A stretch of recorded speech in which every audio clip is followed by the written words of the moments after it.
So I've probably flogged that to death. So I want to get on to this other story that leapt out of me. Someone had actually sent it to me. I think it was a letter written to the newsletter entitled "How Can Gay Talking Therapy for Adults Be Banned, but Trans Surgery for Teens Be Allowed?"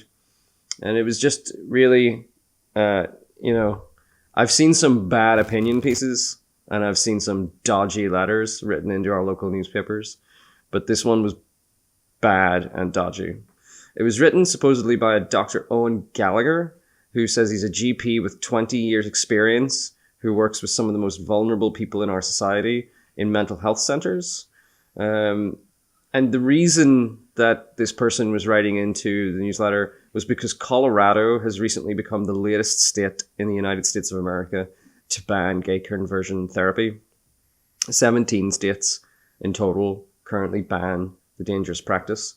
So the good Dr. Gallagher writes in and says that banning gay conversion therapy is hypocritical and, I quote, discriminatory towards mature gay adults who are being denied their choice of sexuality, conversion, as if that's the thing. While immature pubescent children who have self-identified themselves as being of the wrong gender are encouraged to have gender reassignment treatment that often includes major irreversible surgery. Right. So I have a lot that I would like to respond to that letter. Obviously, working in the LGBT community, I have some experience. I'm by no means an expert on this topic. I am not trans. I have never really looked. I've never studied the system in great depth. But working in the community alongside trans people, I have some inkling and some understanding. And I think I have enough of an understanding to point out that sexual orientation and gender identity are not choices. You don't, as a straight person, one day go, do you know what? I'd really love to be gay, actually. And certainly as a gay person, no gay person of their own volition would say, do you know what? I'd really love to be straight. Unless, and the only time that I have ever heard that actually said is in the context of it's really hard to be gay. It's a sin. It's, it's very hard to get by in my family because of being gay. Certainly, if I could be straight, I would. And that's a natural response to a homophobic and heterosexist world. But gender identity is not a choice. Whenever you look at all the difficulties that trans people have in our society, being highly marginalized and treated really badly in so many ways, and all the rigmarole of going through the gender identity clinic, which is like an excessively long and complicated, and I think particularly arbitrary process. Why would anyone in their right mind go, yeah, I think I'd just rather be the other gender. That would be fun for me, and go through all of that? That's not how it works. Research shows that transgender youth often begin to recognize that the gender they are being recognized as by others and the gender that they personally identify as is different. That can start as young as 6, but the mean age is 10.4 years. And then it generally takes about 3 years to learn the different labels and terminology to identify as trans, that being trans is a thing, and that's what you're feeling and identifying as. Because there's a period of confusion, I think, for a lot of people, and that period of confusion is probably lessening as information becomes more accessible, as trans voices get lifted up and are heard more. That period of figuring things out probably will get shorter over time. But if people want to look that up, that's Transgender Youth, Invisible and Vulnerable by Arnold H. Grossman, PhD, and Anthony R. Dougelli, PhD. So there's research out there. We're not talking about this as, leftist liberal soy boy cucks who just have, crazy commie opinions that we have, been handed by George Soros. If only it was as simple as just waiting for the line to come down from George. But actually, there's research that has been done into this stuff, and you can look it up too, right-wingers. You can look it up too and have a read, and I'm sure that you'll come back and say, oh, we have our own research. It's like, yeah, but our research was done by people with degrees rather than people with dog collars. So, think about it. So from what I can tell, dysphoria, gender dysphoria, is really quite difficult and often terrible experience. Because I've talked to trans people and watched trans YouTubers like Natalie Wynn, who runs ContraPoints. Very good show if you want to learn a bit about the trans experience and gender dysphoria and things like that. Very, very good way of putting that across. So, and the DSM, which is the manual for medical practitioners, used to list gender identity disorder as a disorder within its list of psychology and mental health issues. And that was eventually replaced then. So gender identity disorder was replaced with gender dysphoria because, again, doctors aren't always right. Medical science is not always right. They are building on the body of research over time, learning more. Exactly the same. There's good parallels with homosexuality over the years, the way that has been treated as mental illness and disorder, and then eventually, oh, actually, that's just some people are like that, and it's not actually a threat, and okay. So there's no need to pathologize everything. And there is a distinction now between gender dysphoria, which is the presence of clinically significant distress, and gender nonconforming, and gender nonconforming, which is different from dysphoria, because even the scientists and the medical practitioners are recognizing that being trans does not always come with an experience of dysphoria.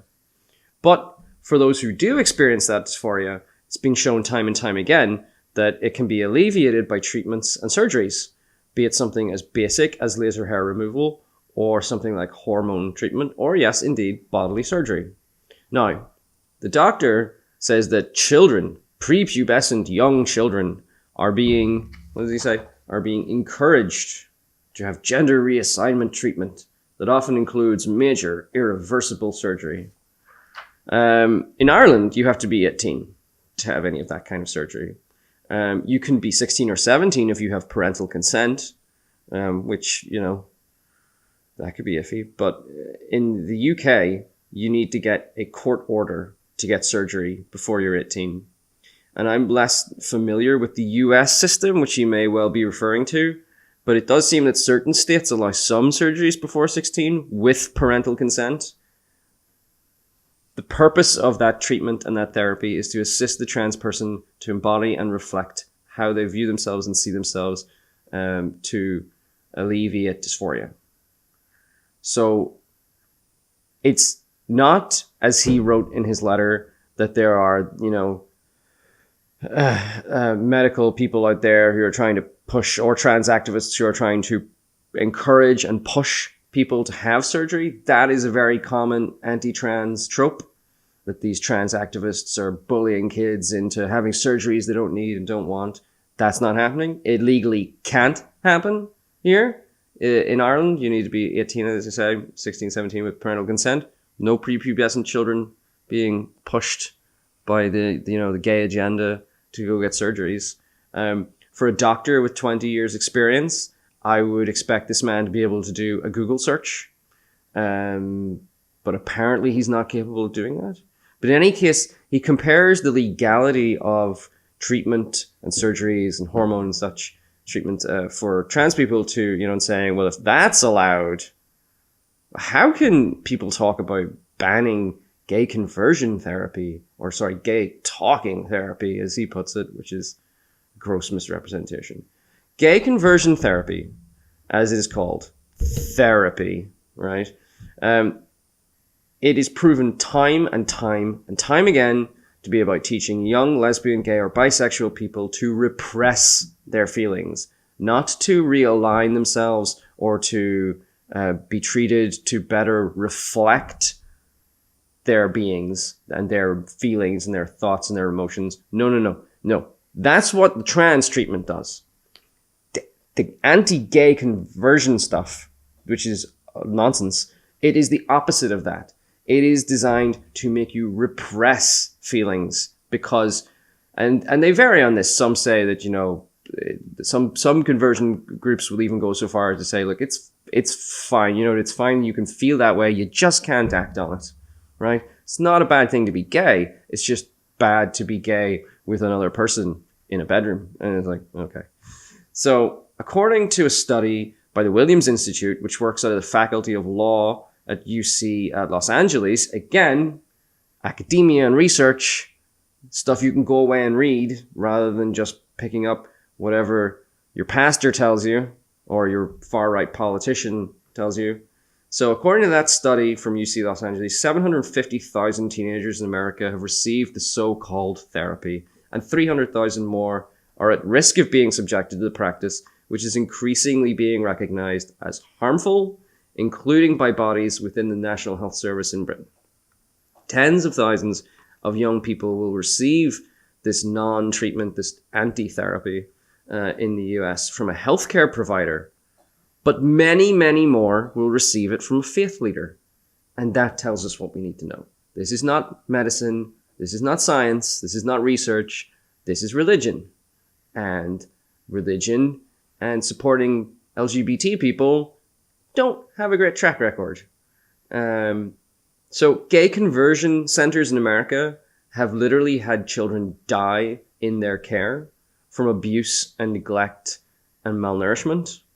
And survivors of some of the programs have described intimidation, bullying, abuse, and it becomes very clear that many people go through these programs and play along because essentially they're under duress, right? They're young people under duress. They've been told by their family, well, God says that you're broken and you need to get fixed, so we're going to send you to this camp, and the camp's going to turn you straight, or it's going to at least tell you to stop acting out, right? And kids are abused in these facilities and suffer in these facilities and often come out the other end of these facilities far worse off in terms of mental health than when they go in. And I've known guys, I have known people who have went here in Belfast in the north of Ireland. I know people who have went into these this where, you know, you sit around in a circle and someone tells you about how important it is not to be gay. And basically did that because if they didn't do that, their parents wouldn't let them sleep in the house. They put a mattress in the shed, I think, or a sleeping bag or something in the shed and said, until you're straight, you're not living in the house with the rest of the family. They pulled him out of school. They pulled him out of school and decided to homeschool him, and all they would homeschool him was religion. So, of course, whenever they said, right, you need to go to this anti-gay therapy talk group, you need to go and do this and become straight, of course that person would say, yeah, absolutely, I'll do it. I'll do whatever gets me out of the shed and back into the house.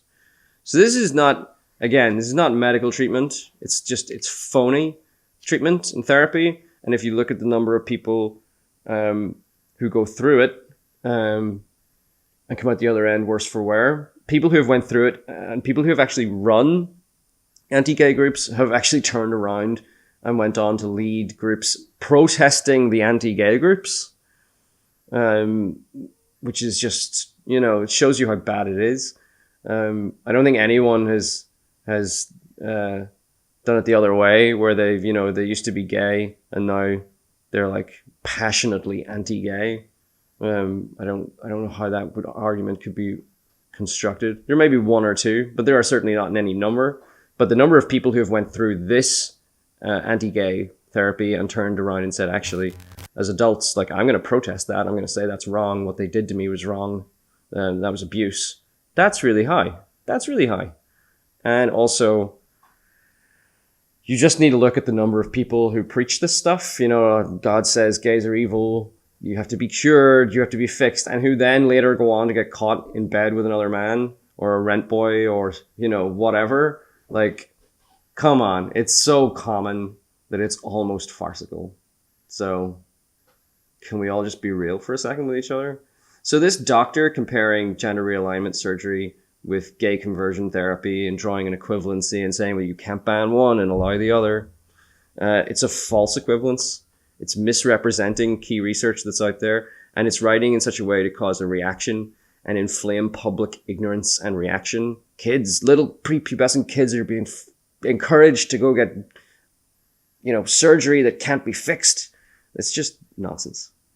And I think that you could be pretty sure that someone somewhere involved in certifying that what a GP does, I think it's safe to say they'll be getting a letter from quite a few people, and that doctor might be getting a call.